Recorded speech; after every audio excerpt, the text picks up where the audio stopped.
अस्सलाम वालेकुम नाजरीन, आप देख रहे हैं सूबाई रंग न्यूज़ और इंटरटेनमेंट चैनल और मैं हूं मोमना शहबाज। सबसे पहले नजर डालते हैं आज की आम खबरों पर। पीएमएनडीसी ने सरकारी और निजी कॉलेजों में एमबीबीएस और बीडीएस प्रोग्रामों के लिए 20% सीटों में इजाफे पर इत्तफाक नहीं किया है। खैबर पख्तूनख्वा हुकूमत की जानिब से पीएमएनडीसी को कोई दरख्वास्त मौसूल नहीं हुई और ना ही पीएमएनडीसी ने ऐसी किसी सीट को बढ़ाने की मंजूरी दी है।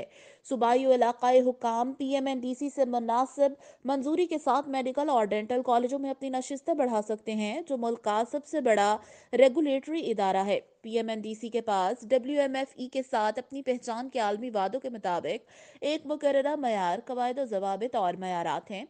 एमबीबीएस और बीडीएस प्रोग्रामों की पहचान और सीटों में इजाफा एक मुनासिब तरीक़ेकार के साथ किया जाता है, जिसमें सूबाई हुकूमतें या इनफरादी कॉलेज की वजारत सेहत के जरिए बाज़ाब्ता दरख्वास्तें शामिल होती हैं।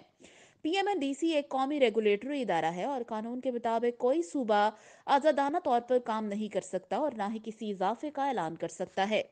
पीएमएनडीसी मुकम्मल तौर पर इस बात का तयन करता है कि सरकारी या निजी कॉलेजों में सीटों में इजाफा मुकर्ररा अमल की तकमील से मशरूत है।